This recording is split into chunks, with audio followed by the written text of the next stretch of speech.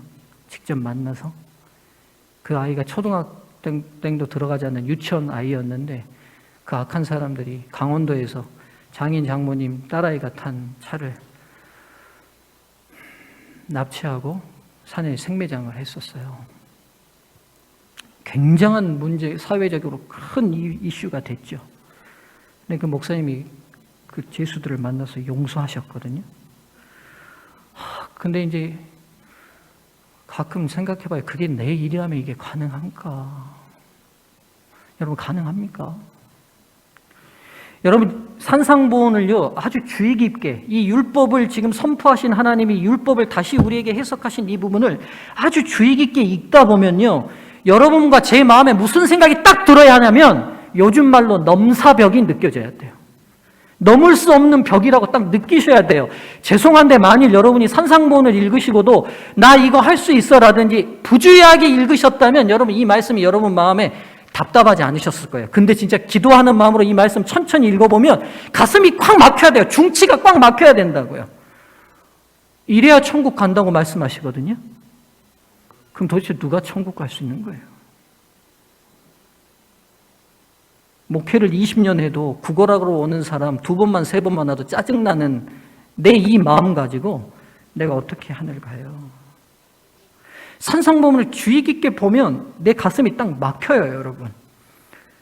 그리고 마음 한편에 무슨 생각이 딱 드냐면, 신앙 못 해먹겠네, 이런 생각 딱 들어야 맞아요. 이게 우리예요, 여러분. 우리의 본성과 우리의 이성과 우리의 판단으로는요, 하나님이 제시하신 표준 넘을 수 없어요. 도달할 수도 없어요. 아니, 근처에 가기도 어려워요. 겉으로는 할 수 있을지 몰라요. 근데요, 본질상 하기가 어려워요. 우리가 나밖에 모르는 죄인인데 어떻게 이 벽을 넘어 이 기준을 도달하고 이 표준에 이르겠어요? 근데 이스라엘 백성들이 하나님 말씀이 선포되자 아주 성급하게 뭐라고 얘기하냐면, 우리가 다 지키겠다고 말해요. 제가 볼 때는 자신을 몰라도 너무 모르는 대답이었어요. 자신을 몰라도 너무 모르는 거예요. 우리가 그 말 많이 했잖아요. 소크라테스가 했다고. 네 자신을 알기는 잘 알아요. 네 자신을 알라. 근데요, 우리는 우리 자신을 너무 잘 몰라요. 지금 이스라엘 백성들이 넘어질 수밖에 없었던 중요한 이유는 자기 자신을 너무 몰라요.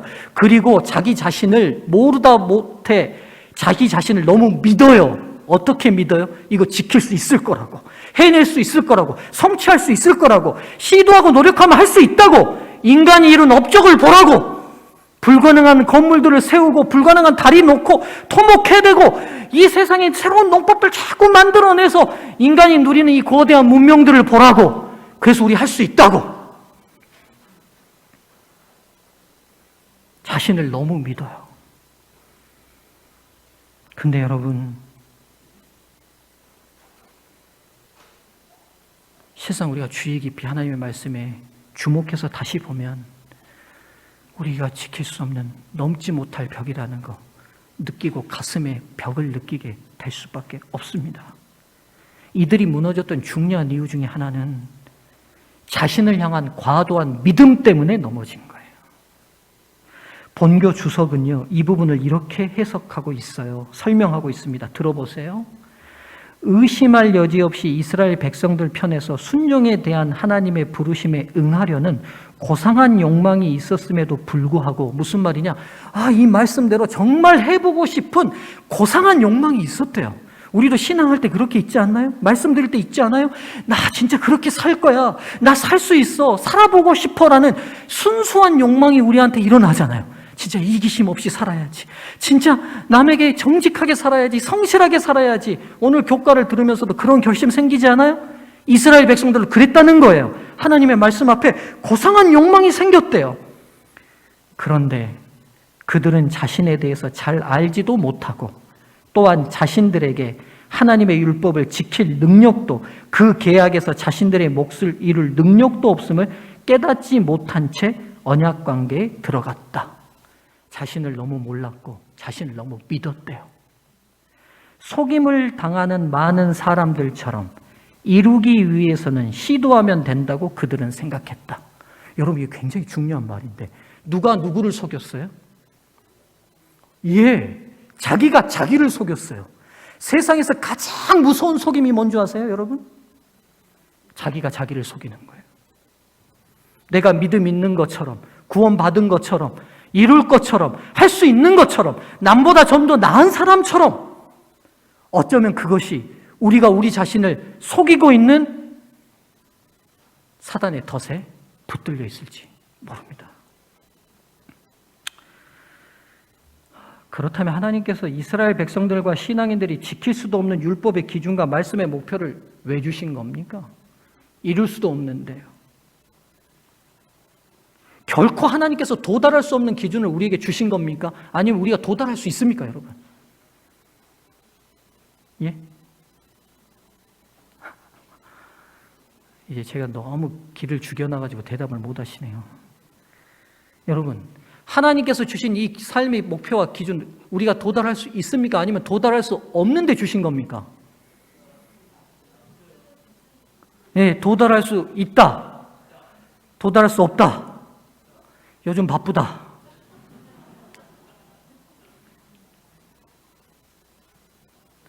여러분, 이 말에 굉장히 중요한 본질이 있어요. 우리가 도달할 수 있다? 우리를 도달하게 하신다.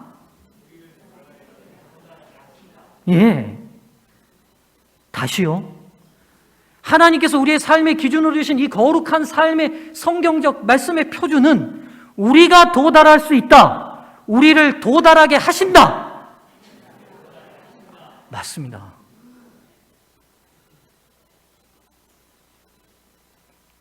자, 보세요. 다시 말씀으로 돌아가 보죠. 그들이 다 준행하겠습니다. 막 이렇게 대답했어요. 그리고 다시 모세가 하나님의 율법을 듣기 위해서 출애굽기 25장 다시 시내산으로 올라갑니다. 그리고 출애굽기 25장부터 계속 송아지 우상이 있었던 32장 전까지 기록된 말씀을 한번 봐보세요. 뭐에 대한 내용이에요, 여러분? 저를 보지 마시고 성경 봐보세요. 25, 26, 27, 28, 29, 30, 31장까지 우상숭배가 32장이 있거든요. 그러니까 우상숭배, 하나님의, 제가 지난 시간에 말씀드린 것처럼 모세가 시내산을 최소 8번 올라갔다 내려갔다 했어요. 한 번에 하나님께서 말씀을 다 주신 게 아니라 하나님의 말씀을 주시면 그걸 와서 백성들에게 전하고, 또 전하고 나면 또 올라가서 또 듣고 와서 또 전하고, 이렇게 반복했거든요. 그러니까 지금 몇 번 초기에 전했던 말씀을 듣고 백성들이 다 준행하겠습니다 했어요. 그 다음에 하나님이 이 말씀을 또 들으려고 시내산에 또 올라갔어요. 근데 그때 25장부터 이제 우상숭배가 일어났던 32장까지 계속 기록된 내용이 뭐예요? 주신 말씀이 뭐냐고요? 뭐에 대한 거예요, 여러분? 성소에 대한 거예요. 성소에 대한 거예요. 25장부터 우상숭배 전까지 하나님께서 계속 주신 말씀이 뭐냐면, 너희들 이거 지켜라가 아니라 내가 너희 중에 거할 성소를 지어라. 누구 집을 지으래요? 내가 너희하고 함께할 집을 지으라는 거예요. 여러분, 왜 하나님 집이 왜 필요해요? 우리 중에 하나님 집이 왜 필요합니까? 하나님의 계획은 너희 힘으로 도저히 지킬 수 없는 하늘의 법, 구원받은 사람만이 지켜낼 수 있는 하늘의 법, 지킬 수 없어.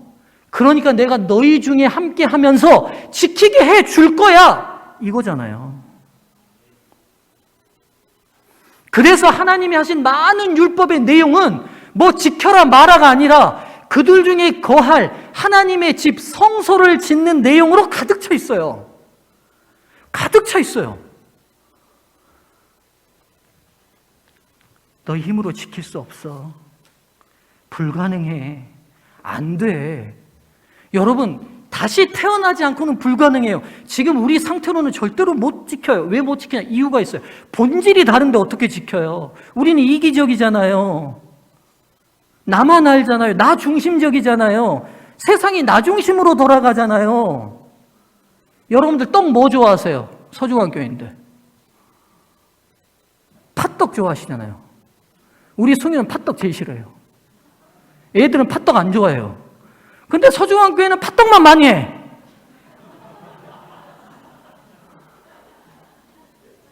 은수야, 팥떡 좋아해 안 좋아해?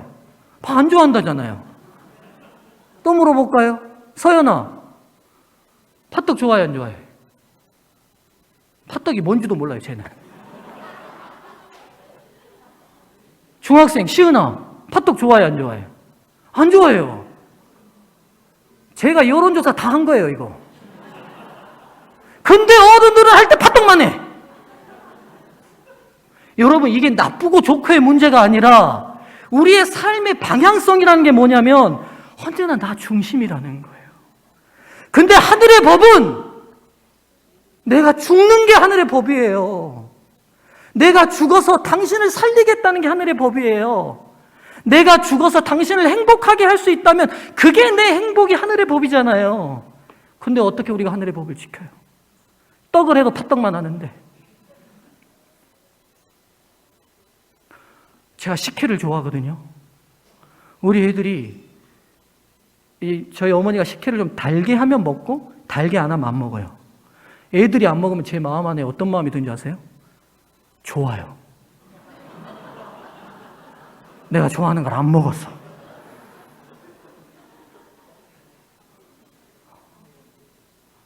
서중환 교회 담임 목사가 이런 수준이에요, 여러분. 그러니까 절망하지 마세요. 목사도 그러니까. 근데 우리가 어떻게 하늘 가요, 여러분? 하늘요? 어린 반푼업체 없는 소리 하지 마세요.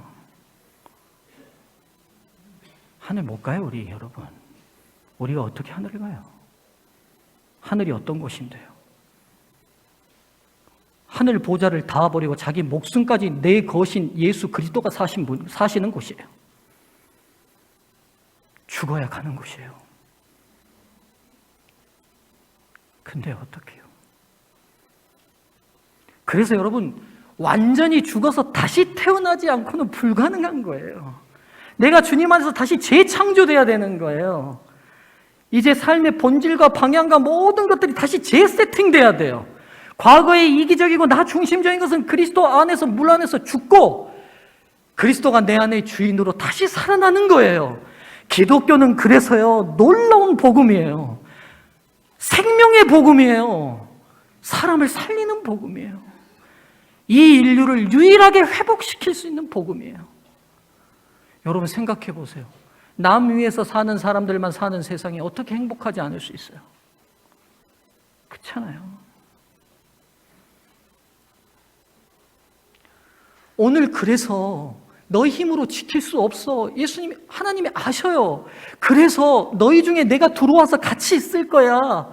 그래서 너희들 또 실망하고 또 넘어지면 내가 다시 용서해주고 너희들 다시 힘줄 거야. 성령을 보낼 거야. 약속하신 성령이 너희 안에 임재하면 식혜 애들이 먹어도 안 슬프고 기쁠 거야. 이렇게 해주시겠다는 게 하나님 약속이에요. 부조화 선지자 371쪽은 이렇게 얘기합니다. 백성들은 그들의 마음의 죄악과 그리스도 없이는 그들이 하나님의 율법을 지킬 수 없다는 것을 인식하지 못하면서도 선뜻 하나님과 언약을 맺었다. 똑같이 얘기해요. 그렇죠? 자기들이 할 수 없는데도 할 수 있다고 생각하고 맺었어요. 자신들의 의를 세울 수 있으리라는 생각으로 그들은 여호와의 모든 말씀을 우리가 준행하리이다라고 선언하였다. 그들은 엄청난 위험 중에 율법이 선포되는 것을 목격하고 산 앞에서 무서워 떨었다. 그러고도 불과 몇 주일이 지나지 않아 그들이 하나님과 세운 언약을 깨트리고 새긴 우상에 엎드려 경배하였다. 하나님 앞에 무서워 떨면서도 그 앞에서 우상 숭배했대요. 자기를 신뢰하면 어떻게 무너지는지를 이 우상 숭배 사건이 여실하게 보여줘요. 무슨 말이에요? 신앙의 거룩한 예식은 다 하면서 뒤로 나쁜 짓은 다 할 수 있는 거예요. 한국 기독교가 왜 이렇게 욕먹어요, 여러분? 경건한 척 앞으로는 다 하면서 교회가 부정축제하고 잘못된 일 하잖아요. 이 모습 그대로예요. 그러고도 불과 몇 주일이 지나지 않아 그들이 하나님과 세운 언약을 깨트리고 새긴 우상에 엎드려 경배하였다. 그들은 그들이 깨어져 버린 언약을 통해 하나님의 은총을 바랄 수 없었다. 그러고 나서야 이제 그들은 자신들의 죄악과 용서의 필요를 깨닫게 되었고 그들은 아브라함과 언약에 나타나 있고 희생제물로 예표된 구주의 필요를 느끼게 되었다. 무슨 말이에요? 드디어 알았어요. 그렇구나. 이 율법을 자세히 들어보니 나는 지킬 수 없구나. 내 본성으로는, 내 인격으로는, 내 본질로는, 내 의지로는 불가능하구나. 근데 율법을 더 자세히 보니 뭐가 있어요? 우리 가운데 들어온 성소가 있어요. 또 넘어지면 어린 양을 힘입어 그 안에 들어갈 수 있어요. 그리고 그 안에서 다시 용서의 기회를 얻고 다시 회복의 기회를 얻고 약속하신 성령이 우리에게 이루시겠다는 약속된 보장이 그 안에 있어요. 사랑하는 성도님들이시여, 이스라엘 백성들이 자신을 신뢰하고 했던 성급한 약속이 철저히 무너져요. 거기서 그들이 분명히 깨달았어요. 신뢰의 대상은 자신이 아니라 우리를 다시 용서하시고 회복하시는 하나님, 그분이 신뢰의 대상이라는 것을요. 여러분, 세상은 끊임없이 스스로 자기를 믿으라고 말해요. 자신을 믿으래요. 할 수 있다고 자신감을 가지래요. 여러분, 나쁜 말은 아닙니다만 신앙적으로는 어폐가 있는 말입니다. 본질상은 문제가 있는 말이에요. 우리는요, 우리 자신을 믿는 게 아니라 우리를 사랑하시는 창조주 하나님을 믿어야 해요. 그분이 다시 우리가 넘어지면 세우실 거예요. 잘못하면 용서하실 거예요. 그리고 회복시키실 거예요. 그리고 다시 한번 우뚝 서도록 우리에게 성령으로 역사하실 거예요. 우리의 시선이 하나님께 고정되어 있는 한 어떤 것도 우리를 무너뜨릴 수 없다는 사실을 기억하시면 좋겠습니다. 여러분, 제가요, 우리 안에 자기 신뢰를 하는 신앙인지 하나님 신뢰를 하는 신앙인지 자가 진단표를 제가 몇 개 질문할 겁니다. 여러분과 저를 비춰보세요. 첫 번째,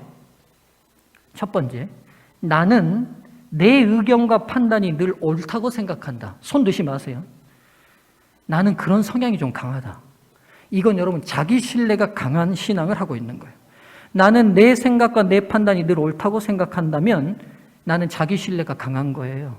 하나님 신뢰가 강한 사람은 이렇게 돼요. 나는 늘 틀릴 수 있다고 생각한다. 오직 하나님과 그분의 말씀, 성경만이 100% 옳다고 믿는다. 이게 하나님 신뢰가 강한 사람이에요. 두 번째 진단표입니다. 나는 남들보다 내 자신이 좀 더 낫다고 생각한다. 여러분, 이거 은연중에 나올 수 있어요. 말하지 않지만 우리 마음에 이런 마음이 있어요. 여러분, 이 마음이 강하다면 우리는 자기 신뢰의 신앙에 가깝다는 사실을 느끼셔야 돼요. 그러면 하나님 신뢰가 가까운 사람은 어떻게 판단하느냐? 이렇게 판단합니다. 나는 사람은 하나님으로부터 모두 각자 받은 달란트가 달라서 각자 더 나은 면이 있다고 생각한다. 무슨 말인지 이해되시죠? 그렇죠? 그러니까 나는 모든 면에서 모든 사람보다 나아라고 생각하느냐? 아니면 모든 사람은 자란 달란트가 다 다르기 때문에 어떤 사람은 이 면에서 더 나보다 낫고 이 면에서 더 낫다는 판단을 가지고 있느냐? 세 번째 진단표입니다. 나는 실수와 잘못을 했을 때 합리화하려고 한다. 이 합리화가 남에게 전가시키려고 한다. 무슨 말인지 이해되시죠? 내가 실수하고 잘못했어요. 그러면 나도 모르게 이건 내 잘못이 아니라 남편 잘못이야. 아니면 뭐 시댁 잘못이야. 아니면 친정 부모 잘못이야. 형제 잘못이야. 라고 전가하려는 게 있느냐? 이건 자기 신뢰가 강한 신앙이라는 거예요. 그럼 어떻게 되느냐? 하나님 신뢰가 강한 사람은 나는 내 실수와 잘못을 인정하고 하나님께 나아가 용서와 회복을 얻는다는 믿음이 있느냐? 내 실수와 잘못을 인정하는 거예요. 그리고 그 실수와 잘못조차도 하나님이 용서하시고 회복시킬 것을 믿느냐는 거예요. 네 번째입니다. 나는 실수와 잘못을 했을 때 후회하는 감정에 사로잡힌다. 내가 뭔가를 잘못했어요. 그러면 바보같이 내가 왜 그렇게 했지? 이거 가지고 이 후회하는 감정에 내가 사로잡혀서 힘들어하느냐? 이거 자기 신뢰가 강한 거예요. 그럼 하나님 신뢰가 강한 사람은 어떠냐? 나는 실수했을 때 나의 불완전함을 인정하고 빨리 제자리로 감정이 돌아온다. 무슨 말이냐?